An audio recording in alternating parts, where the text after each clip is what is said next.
Madame, Monsieur, bonsoir, bienvenue dans ce journal. Voici ce qui domine l'actualité.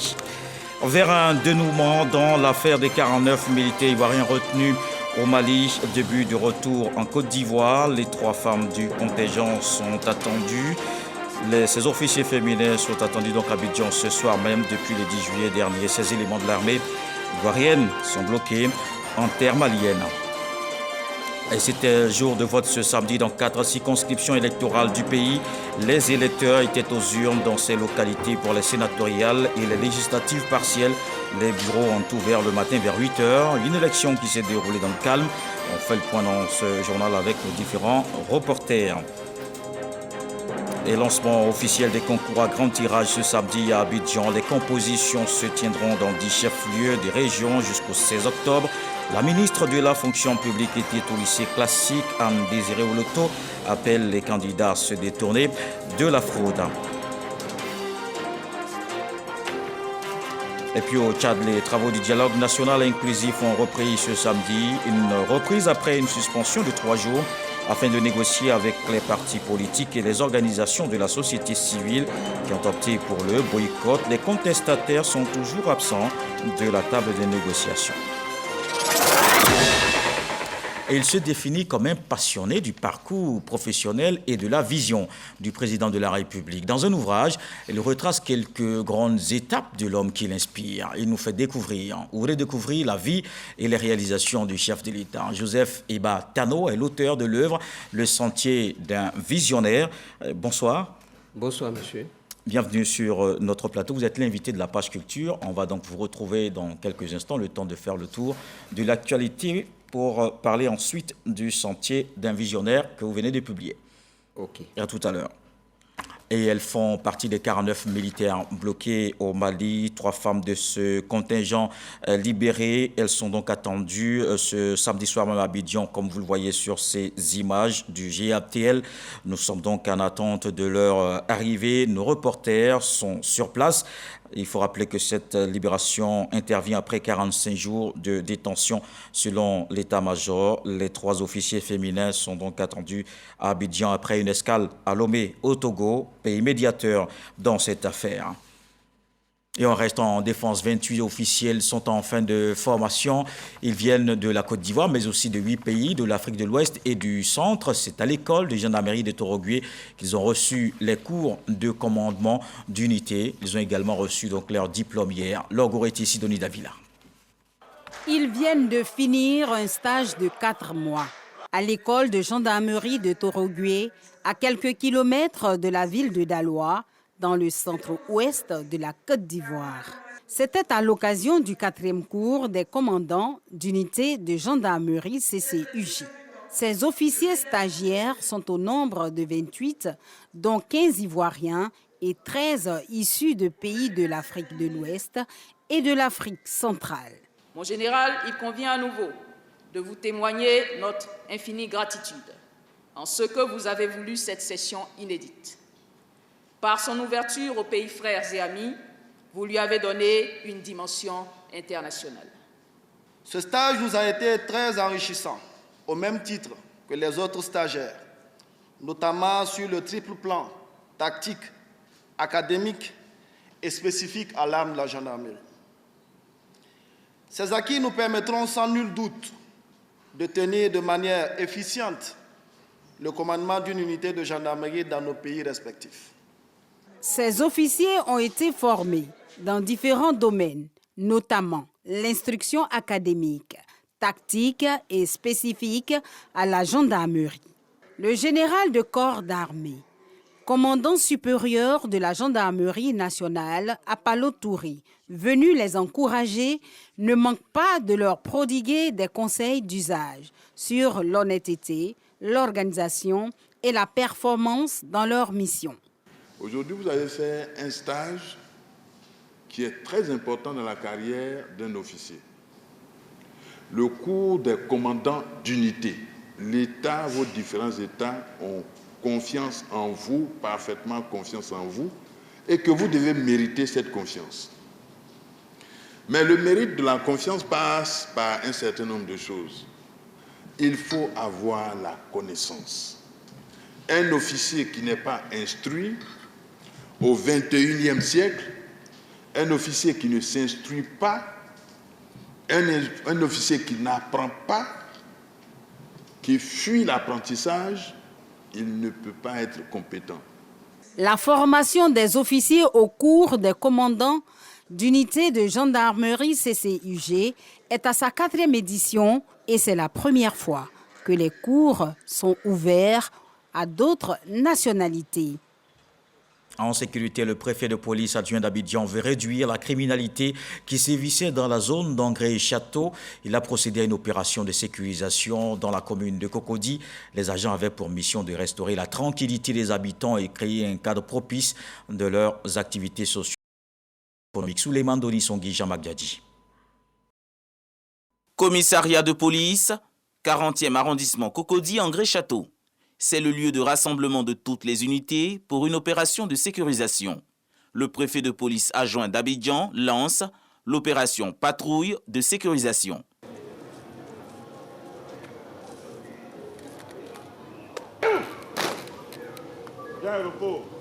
La patrouille démarre aux environs de 22 h sous les instructions du commissaire Bertin Touré. Nous sommes là au service de la population. Nous ne sommes pas là pour la brimer, nous ne sommes pas là pour l'oppresser. Et pour qu'elle se sente en sécurité, nous devons effectuer des patrouilles, de jour comme de nuit. Satisfait du bon déroulement de cette intervention, certains usagers saluent l'installation du commissariat du 40e arrondissement. Au début, c'était difficile, mais depuis le commissariat est là, ça va. Parce qu'à n'importe quelle heure, on vient, on sort, là, il n'y a pas de problème. Donc vraiment, je les encourage.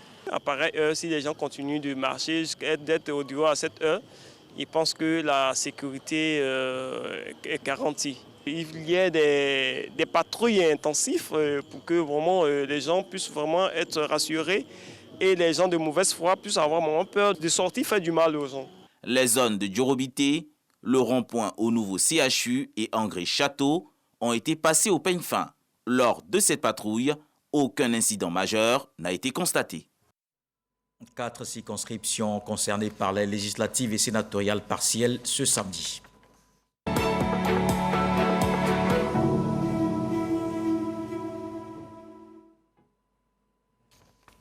Et on fait le tour de cette journée électorale avec nos différents reporters. Abou Sanogo nous emmène à Bobi Diarabana et Séguéla sous-préfecture. Les électeurs étaient aux urnes. Une journée électorale qui s'est passée dans le calme. Voici son reportage. C'est à 8 h que les bureaux de vote ont ouvert dans la circonscription 202 Séguéla sous-préfecture Bobi Diarabana. Teguela, village situé à 13 km de Séguéla, sur l'axe Mina à Daloa. C'est déjà l'engouement. Les électeurs sont sortis tôt pour accomplir leur devoir de vote. Une bonne affluence. Le matériel électoral est fonctionnel dans son ensemble. Dans les 4 bureaux de vote, les représentants du candidat sont présents. À tour de rôle, chaque électeur, après vérification, glisse son bulletin dans l'urne. Dans le calme et la sérénité, on accomplit son devoir sous la vigilance des forces de l'ordre. Malgré que je suis malade, je suis venu voter. Les présidents des bureaux de vote rassurent. Depuis ce matin, tout se passe bien au niveau de notre bureau de vote. Il y a de l'affluence et nous sommes prêts à accueillir donc, les électeurs pour leur devoir civique. Le sous-préfet de Séguéla et le superviseur de la CEI sillonnent les bureaux de vote pour s'assurer du bon déroulement du scrutin. Je constate que depuis ce matin, nous sommes en train de sillonner. Il y a une affluence qui est intéressante et le vote se passe dans le calme. Suala, à 7 km de là, 2 bureaux de vote. Pas grande affluence, mais on vote dans le calme. Nous mettons le cap sur la sous-préfecture de Diarabana, à 26 km de Séguéla, sur l'axe Mina à Kani-Dibrosso, à l'école primaire publique Diarabana 1. Le scrutin se déroule dans le calme. Le sous-préfet de Diarabana fait le tour des centres. Il assure que tout se déroule bien dans son ensemble. Nous pouvons inférer que le scrutin se déroule dans de très bonnes conditions, un scrutin qui se déroule de manière paisible. Et nous constatons également que les électeurs sont sortis pour accomplir leur devoir civique. Le personnel électoral, la gendarmerie, les observateurs sont tous présents et les élections se déroulent dans de très bonnes conditions. Les bureaux de vote ferment à 18 h. Et à Miyagi, ouvert à 8 h, les bureaux de vote ont effectivement fermé à 18 h. Aucun incident majeur n'est à signaler. Les élections se sont bien déroulées en ville comme en campagne. C'est ce que nous dit Eric Goré. C'est à 8 h que les bureaux de vote ont ouvert ici à Miyagi. Le matériel lié aux élections installé. Les assesseurs sont sur place. Le vote peut alors commencer. Toutes les étapes de ce processus respectées par le votant, le bulletin est glissé dans l'urne. Quand je suis arrivé, j'ai présenté ma carte. Et quand j'ai présenté ma carte, on m'a renvoyé chez la dame qui a l'ordinateur. Et avec l'ordinateur, on essaie de voir avec le passage digital pour voir si effectivement tu existes. Si ta carte d'identité est une carte d'identité normale. On m'a demandé de poser mon pouce. J'ai fait et on m'a donné le bulletin. Je suis allé dans l'isoloir, j'ai marqué ce que j'ai envie de marquer et je suis venu déposer mon bulletin dans l'urne. Un vote en présence des représentants des deux candidats. Ici, le PDCI et le RHDP sont en compétition pour cette élection législative partielle. L'élection est supervisée par des observateurs envoyés par le Conseil national des droits de l'homme, CNDH. Nous avons observé que l'ouverture s'est bien déroulée. Tous les bureaux de vote dans tous les lieux de vote du département sont ouverts. Nous allons observer enfin la période post-électorale, c'est-à-dire après la proclamation des résultats, afin de documenter toutes les violations des droits de l'homme qui vont avoir un lien avec les élections pour que la démocratie et les droits de l'homme en matière électorale soient respectés. Les bureaux de vote ont effectivement fermé à 18 h. Les dépouillements ont déjà commencé. Il est 18 h. Je passe dans le bureau de vote pour voir si effectivement les gens ont commencé le dépouillement. Qui remportera ces élections partielles ici à Miyagi? Les prochaines heures, nous situerons. Élections législatives partielles également à Lolobo, Bodokro, Nguessankro et Marabadiassa. Un seul poste à pouvoir, 4 candidats en compétition. Tout s'est passé là-bas aussi dans le calme, nous rapporte Kwadio Kwame. Élection partielle des députés 2022, région de Gbeke, département de Béoumi. Circonscription 57, Bodokro, Lolobo, Nguessankro commune et sous-préfecture, Marabadiassa sous-préfecture. La journée électorale a débuté à Lolobo, où le bureau de vote s'est ouvert à 8 h. 239 personnes sont appelées à exprimer leur droit de vote. Une heure plus tard, on enregistre 30 votants. Dans la mi-journée à Bodokro, tout le matériel électoral est au complet. Cependant, peu d'affluents. Rien constaté d'anormal, tout se passe à merveille. Il y a certains bureaux de vote qui avaient des petits problèmes de tablettes et puis il y avait le retard aussi. Sinon, dans l'ensemble, tout va bien. Autre lieu, même décor. Début d'après-midi à Nguessankro. Aucun incident dans toute la région. Je prends Bodokro commune, sous-préfecture et la sous-préfecture de Lobo. La population électorale, ça fait 10 912 électeurs répartis sur 39 lieux de vote et 47 bureaux de vote. Enfin, à Marabadiassa, au bureau de vote numéro 1, à 14 h 30, on note 86 votants sur 329 inscrits. Le matériel de vote était au complet, de même que les représentants de tous les candidats, encadrés par les forces de sécurité. Et ce samedi, jour de vote également à Daloa pour le renouvellement du seul siège de sénateur disponible. Les électeurs se sont rendus dans les urnes pour faire leur choix. On fait le point avec Abou Sanogo. École primaire publique annexe 1, CAFOP de Daloa, dans le Haut-Sassandra, partiel sénatorial. Les 8 bureaux de vote ont déjà permis à 283 grands électeurs de voter leur candidat. Ici, le scrutin se déroule dans le calme. Il n'y a pas d'incident à signaler, d'autant plus que les électeurs concernés sont des grands électeurs, c'est-à-dire les conseillers régionaux et les conseillers municipaux.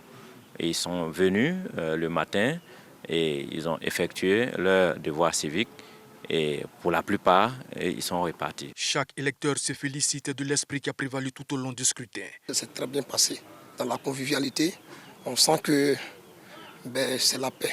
C'est dans la paix que ça se passe. Depuis le matin, on n'a rien constaté. Il y a la paix, tout le monde rit ensemble et ça se passe très bien.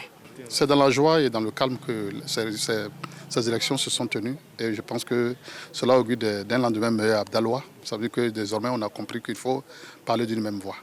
C'est à 13h que le ministre Mamadou Touré, en sa qualité de conseiller régional, s'est rendu au bureau 1 pour accomplir son acte civique. Je voulais me réjouir donc de ce que j'ai vu, c'est-à-dire une élection qui est totalement apaisée, dans le calme, avec les représentants des deux candidats dans tous les bureaux de vote et avec un taux de participation en tout cas à mi-journée qui est acceptable, puisqu'on a vu une grande mobilisation des conseillers municipaux et des conseillers régionaux qui sont venus accomplir leur droit de vote. 18h, fermeture des bureaux de vote sous la supervision du préfet de région, préfet de Daloa. Place à présent au dépouillement. Pour s'assurer du bon déroulement de ce scrutin, l'Observatoire pour la solidarité et la cohésion sociale a déployé une mission d'observateurs sur le terrain. À l'issue du vote, le directeur général de la structure, Coulibaly Tuozon Ibrahima, a fait le point de sa mission d'observation électorale. Nous l'écoutons au micro de Moussa Konaté. C'est d'élections partielles, mais nous savons très bien que les élections, qu'elles soient locales ou nationales, déchaînent des passions dans notre pays depuis des décennies. Et donc, l'Observatoire, en tant qu'organe de veille et d'alerte, il nous est donc comme devoir de nous engager à veiller sur le déroulement de ces élections et donc nous sommes engagés à monitorer donc le déroulement de ces élections afin donc d'alerter en cas de besoin les différentes autorités. On a constaté que les élections sont déroulées dans un très bel esprit. La preuve, c'est que dans certaines localités, les différents candidats sont même allés eux-mêmes sensibiliser dans les radios de proximité leurs différents partisans à aller à ces élections de façon pacifique, de façon fraternelle, de façon conviviale. Et cela a été constaté en tout cas dans toutes les 4 circonscriptions électorales et c'est vraiment un encouragement et nous espérons donc que pour les élections à venir, ce sera donc la même dynamique. Autre chose dans l'actualité ce soir, allons voir les candidats qui frappent aux portes de l'administration ivoirienne. La ministre de la fonction publique lance officiellement les concours à grand tirage ce samedi à Abidjan. Elle était au lycée classique. Anne-Désirée Ouleto appelle les candidats à se détourner de la fraude. Grâce Kando. Lycée classique d'Abidjan ce samedi. Il est 8h05.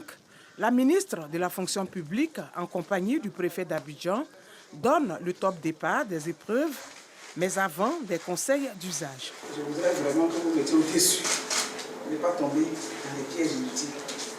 Je voudrais pouvoir compter sur vous, qu'il n'y ait pas de dommage d'erreur.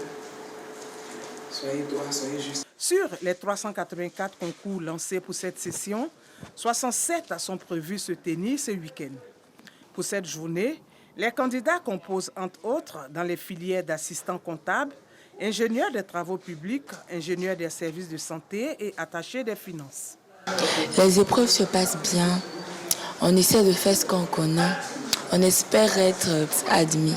Parallèlement, ce centre a aménagé un espace pour les candidats nourrices. Parents, nounous et conjoints veillent sur ces nouveau-nés. Je suis venu accompagner ma femme. Elle compose aujourd'hui.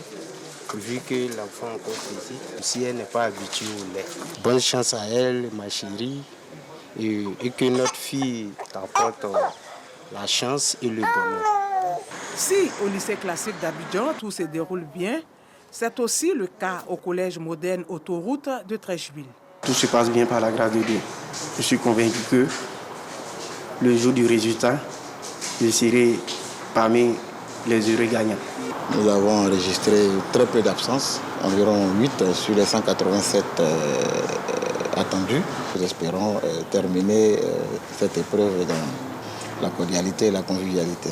Pour cette journée, ce sont 54 centres de composition avec 16 368 candidats qui sont concernés sur les 107 553 candidatures. Toutes les innovations que nous avons déployées en 2021 continuent cette année et vont être renforcées. Des feuilles de composition personnalisées, scannage des copies, aussi de relever des notes automatisées, le système informatique qui récupère les notes des candidats et on fait le traitement pour donc publier les résultats à la suite donc, des délibérations.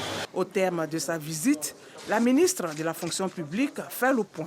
Nous avons, comme l'année dernière, inscrit cette session sous le triptyque célérité, transparence et équité, de telle sorte que ceux qui méritent accèdent à la fonction publique et comme l'année dernière, les résultats soient diffusés dans les délais requis. Nous avons environ 3 semaines pour proclamer les résultats. Donc entre 21 et 25 jours maximum, on devrait pouvoir avoir les résultats de cette section-ci. Pour les concours 2022, le nombre de postes budgétaires s'élève à 10 876. La grève des dockers annoncée pour le lundi 5 septembre 2022 n'aura pas lieu.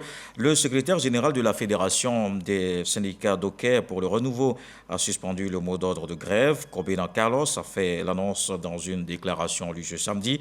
Cette décision, selon lui, s'inscrit dans les sillons tracés par le ministre des Transports, Amadou Koné, qui a dépêché le jeudi 1er septembre dernier un interlocuteur à l'écoute des préoccupations des dockers. Cette grève de 72 heures, il faut le rappeler, avait pour objectif majeur l'application du décret portant statut particulier des dockers de Côte d'Ivoire. Et allons dans le nord du pays, la région de la Bagoué continue sa marche vers le développement. Plusieurs centres de santé, écoles, forages et du matériel remis aux populations. C'est un investissement réalisé par le conseil régional à hauteur de 300 millions de francs CFA. Une tournée de remise des clés a conduit le président du dit conseil, Siama Bamba, dans différents villages. Le reportage de Kader Sogodougou. Tout commence par le département de Kouto. Le président du conseil régional de la Bagoué, Siama Bamba, et son équipe tiennent leur 3e réunion de l'année à Blességué. Une 3e réunion dominée par les actions de développement.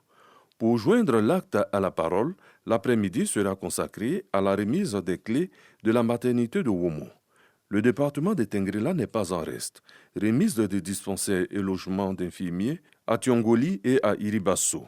3 salles de classe, plus latrine, plus bureau et logement de maître à Koulousson et un bloc sanitaire de 6 cabines à Sissengue. Bundiali n'a pas été oublié. Forage, école, cantine scolaire dans plusieurs villages. Dans le département de Kouto, logement social, salle de classe, bureau au collège de Wora et à Tendara. L'investissement avoisine les 300 millions de francs CFA. Le conseil régional est à la manœuvre. On va continuer les projets d'équipement en infrastructure. Vous savez, tous les villages, partout où on va, on dit toujours, tant que la marche n'est pas finie, le balancement des bras n'est pas, il y a toujours des sollicitations.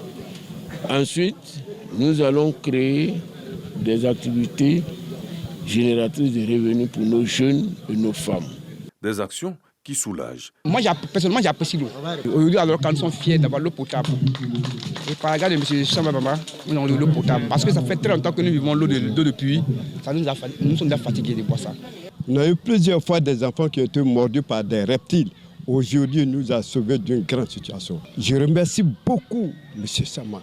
Ce qu'il a fait pour nous et ce qu'il va faire. De plus, il nous a donné un ordinateur plus une imprimante pour pouvoir faire toutes les copies que nous avons chaque fois se déplacer à aller à Tengrela. Merci, Chama. Dans la Bagoué, les actions de développement se poursuivent. Les besoins ont été identifiés. Bamba Siama et son équipe sont à la tâche. Les observateurs des médias étaient dans la capitale du Guémont, dans l'ouest ivoirien. La plateforme des acteurs de la communication a installé le délégué régional Montpero Durand, un responsable d'une radio locale. Sa mission est être un point focal et un facilitateur au niveau du rôle des médias en faveur de la paix et la cohésion sociale. Le reportage de Franck Wadio. Dieucoué, capitale du Guémont, ouest ivoirien. Les acteurs des médias ont désormais un porte-voix dans la région. Montpero Durand est le nouveau délégué régional des observateurs des médias. Ce qui va me pousser à travailler davantage, c'est de pouvoir chercher au fin fond des campements du Guémont ceux qui prônent la véritable paix. Parce qu'aujourd'hui, on parle de la paix de façon superficielle. On va lui dire simplement de rester professionnel, de donner l'information, de ne pas être celui-là qui relaie la fausse information, dans le jargon, les fake news, non. Parce que nous, notre objectif, c'est de construire la paix, la consolider partout où nous sommes. Les observateurs des médias, la plateforme, depuis 2 années, est dirigée par Eric Corey, journaliste à la télévision nationale. Des médias dans leur ensemble, engagés en faveur de la promotion de la paix. Les forces vives locales adhèrent. Le choix de Diokwe n'est pas un choix fortuit parce que nous savons que Diokwe a été terriblement secoué par plusieurs événements. Alors faire la promotion de la paix en passant par la presse, je pense que c'est une occasion qu'on donne à la zone du Guémon de pouvoir véritablement faire la culture de la paix. Beaucoup de choses ont été dites sur Diokwe, vraies ou fausses. J'aimerais qu'à partir de cet instant-là, qu'on parle de Diokwe comme une ville qui est sortie de ces problèmes-là, pas qu'on ramène toujours Diokwe à l'état de catastrophe ou de difficulté. Vous venez de nous démontrer ici, en faisant ce maillage-là qui permet de nous dire, en tant que garant des forces de l'État, que vous existez. L'État ne peut que vous accompagner dans cet élan que vous recherchez. Placé sous la présidence du ministre-gouverneur du Guémon, Albert Flindé, l'installation du délégué régional des observateurs des médias consacre le démarrage des activités de proximité de cette plateforme dans l'Interland. Les observateurs des médias se veulent un creuset de rassemblement de tous les corps de métiers liés aux différents supports véhiculant la communication. Dans le reste de l'actualité au Tchad, les travaux du dialogue national inclusif ont repris ce samedi 3 septembre. Une reprise après une suspension de 3 jours afin de négocier avec les partis politiques et les organisations de la société civile qui ont opté pour le boycott. À la reprise des travaux, le présidium a constaté que les efforts n'ont pas abouti alors que les forces de l'ordre encerclent toujours le siège du parti d'opposition, les transformateurs. Ce dernier ne participe pas aux assises. Le président du présidium a admis que les 3 jours de suspension n'ont pas permis de convaincre la frange de récalcitrants de réintégrer le dialogue. À place à présent à la page culture.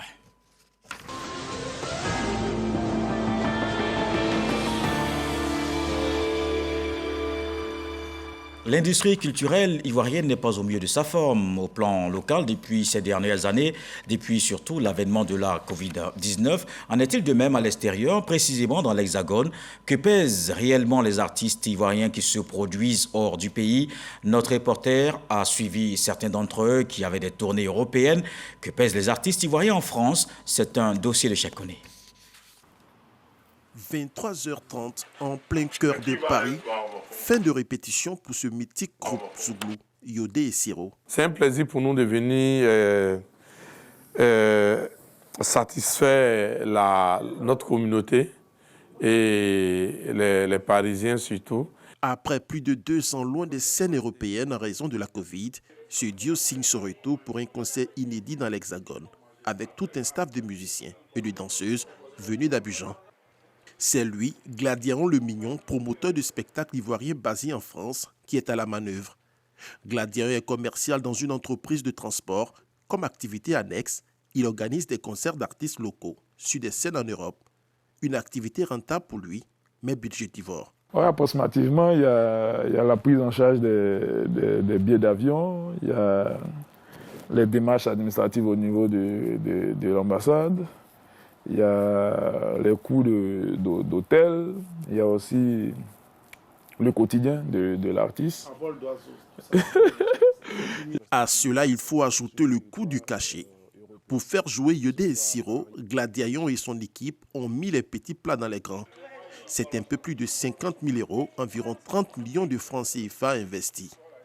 Pour un tel montant, pas de place pour l'amateurisme. C'est au pas de course que s'enchaîne la promotion du concert. Ce matin, passage radio sur une station parisienne. Si c'est pas la lune que tu as ouais, c'est comme la lagune. Je commence pour vous dire que je suis, comme on dit à Abidjan, je suis fan. Moi, je pense qu'il faut féliciter les promoteurs des spectacles parce qu'organiser un spectacle, ce n'est pas facile. Avoir une chanson qui marche et puis les gens vont se déplacer pour venir à ton spectacle. C'est deux choses différentes. Donc c'est ce qui souvent trompe les promoteurs de spectacles. Souvent, le promoteur de spectacle, il peut mettre toute sa fortune et tout ce qu'il a dans un spectacle. Si le professionnalisme de ce promoteur est aujourd'hui salué par ces deux stars de la musique ivoirienne, ça n'a toujours pas été le cas dans un passé récent. Ici à Paris même, il y en a beaucoup comme ça. Hein? On n'a pas eu notre argent. On est retourné à Abidjan, mais on était encore gamin. On est retourné à Abidjan, il y avait 75 000 dans ma poche. Quand je rentrais à Abidjan. On a tiré nos valises, on dit les benguisses. Donc voilà quoi. Le business de l'industrie musicale ivoirienne dans l'Hexagone est l'objet de toutes les critiques. Selon des indiscrétions, 7 artistes sur 10 sont victimes de promoteurs de spectacles véreux. Conséquence, plus de la moitié de ces artistes victimes arrivés sur place se fondent dans la nature. Le manque de professionnalisme des promoteurs de spectacles est pointé du doigt. C'est vrai qu'on les fait venir, on leur promet de faire des spectacles, tout ça, ils nous donnent des garanties de retour.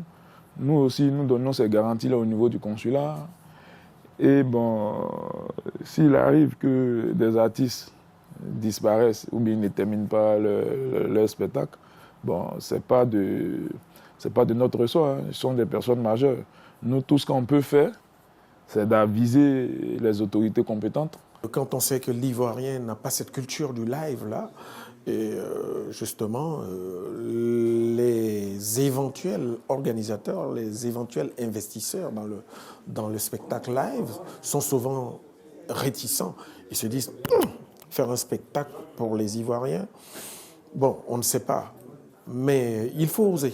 Et c'est ce que je fais régulièrement. Malgré un environnement peu favorable au business du spectacle dans la diaspora ivoirienne, certains promoteurs ont pris le pari de relever des défis. C'est le cas de ce vétéran de spectacle ivoirien en France, Kouriol Yao, que nous avons rencontré à 2 heures de Paris. Donc, ça va être compliqué, mais on va assurer, comme on l'a fait au Palais. Hein. Ouais. Les aînés, c'est notre devoir, la Côte d'Ivoire, c'est notre devoir, notre culture. Bon, voilà, donc, Kouriol organise le coup de l'année, faire jouer un autre célèbre groupe Zouglou dans la mythique salle du Zénith d'une capacité de 6804 places. Côté budget, en toute sincérité, et ça, c'est... J'ai jamais dit ça à quelqu'un. Aujourd'hui, je le dis pour que ça sert d'exemple à tout le monde. Quand j'ai mûri l'idée, j'ai vu que c'était vraiment lourd financièrement. Et seul, ça allait être un peu compliqué pour moi de le faire, en toute sincérité. Parce que c'est un budget de moins 300 millions de francs CFA. Voilà, sans se vanter, sans dire n'importe quoi. Et seul, ça va être un peu compliqué.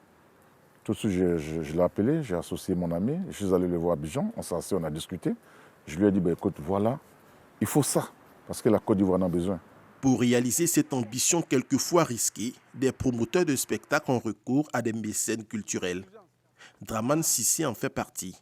Haut cadre dans une multinationale en France, Draman soutient le développement de la culture dans la diaspora en y apportant son mécénat à plusieurs activités. Beaucoup de festivités que nous finançons, voilà, qu'il y a des frais qui viennent, il y a des concerts, bon, on apporte nos contributions par rapport aux concerts, on trouve des salles pour certains artistes, on organise des événements. C'est notre manière de contribuer en fait, voilà, à l'émancipation et puis voilà, au mouvement en fait, de notre pays. C'est un peu plus de 60 millions de francs CFA que des mécènes comme Draman injectent par an pour la réussite du concert d'artistes ivoiriens. Il est 1h30 du matin sur 11 mars 2022. Nous sommes à Sarcelles en France. Le concert tant attendu du groupe Zouglou, Yedo et Siro affiche complet.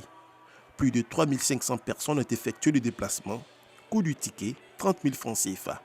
À nos calculettes donc, pour comprendre ce que pèsent nos artistes et promoteurs de spectacles hors du pays. L'union, la discipline, le travail, dans le pays, Ce que pèsent les artistes ivoiriens en France, c'était un dossier de Cheikh Koné.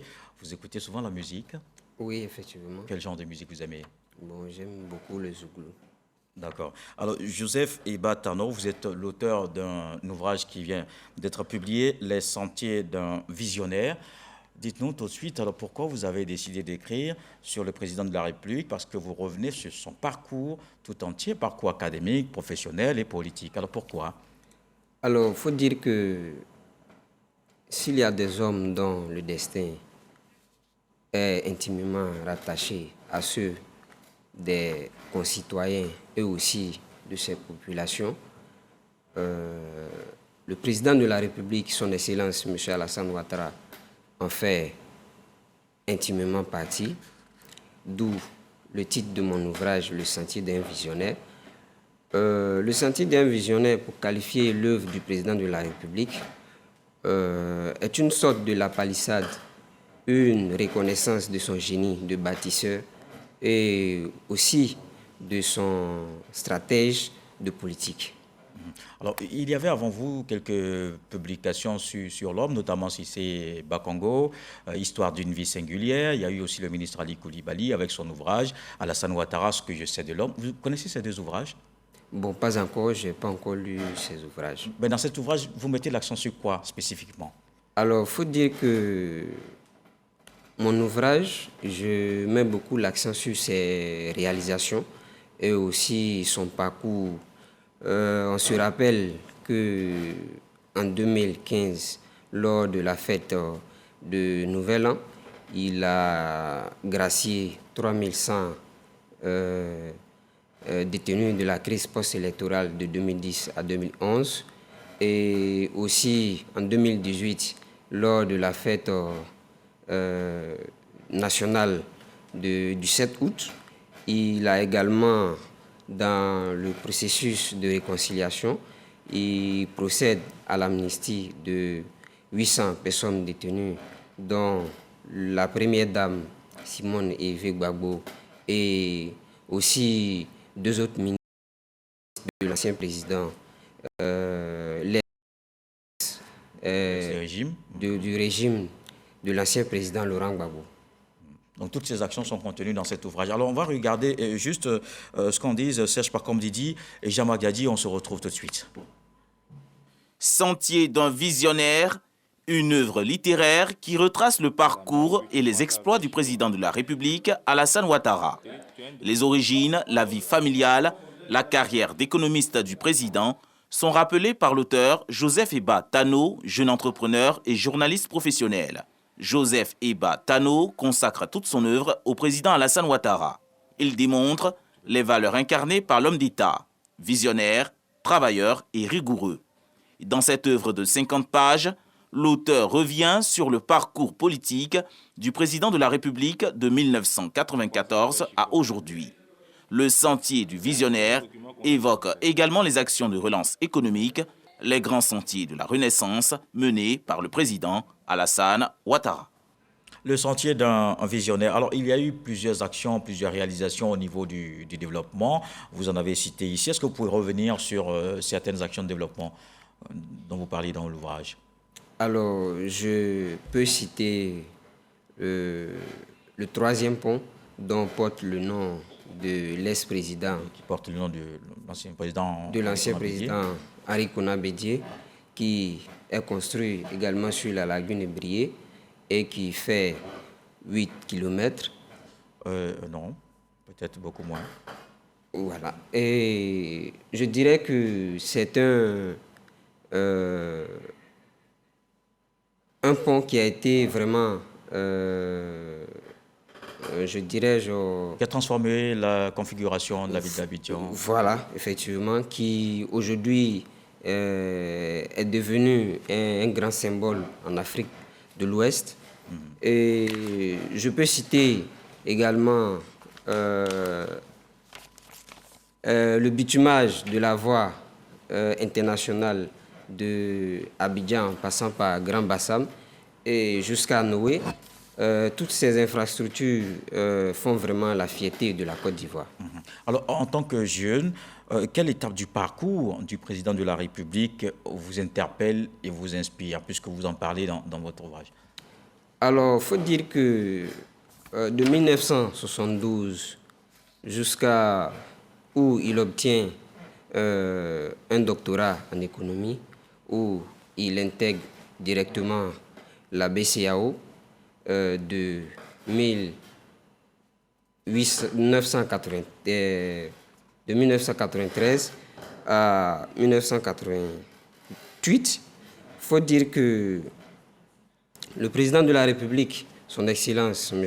Alassane Ouattara... Vous voulez dire qu'il était vice-gouverneur de la BCEAO? Oui, effectivement. C'était en 82? Oui. Et aussi, il occupe les fonctions au FMI en tant que directeur général adjoint, dont a été le premier Africain à occuper cette haute fonction. Donc c'est tout ceci qui vous a conduit à écrire sur l'homme. Mais si vous avez un seul message pour les jeunes comme vous, passionnés par l'homme, quel est le message que vous avez à leur adresser pour terminer?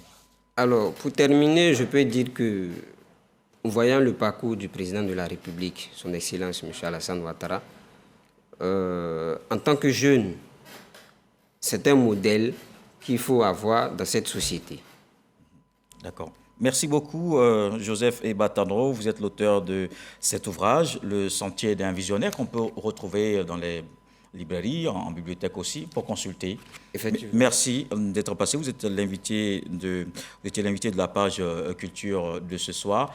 Et on dira très bon vent sur cet ouvrage. Merci, Joseph Eba Tano. Et je rappelle, pour refermer ce journal, qu'elles font partie des 49 militaires bloqués au Mali. Ces 3 femmes de ce contingent libérées. Elles sont donc attendues ce samedi soir même à Abidjan. Et sur ces images que vous voyez, des images du GAPTL, nous sommes toujours donc en attente de leur arrivée. Nos reporters sont sur place et dans les prochaines éditions, vous aurez le reportage complet. Il faut rappeler que cette libération intervient après 54 jours de détention et selon l'état-major, les 3 officiers féminins arrivent à Abidjan après une escale à Lomé au Togo, pays médiateur dans cette affaire. Et voilà qui met un terme à ce journal. Merci de l'avoir suivi. L'actualité revient à 23h. Ce soir, le sage nous apprend que celui qui est rentré avant toi dans l'obscurité, celui qui doit te servir de guide. Dieu le voulant, on se retrouve demain.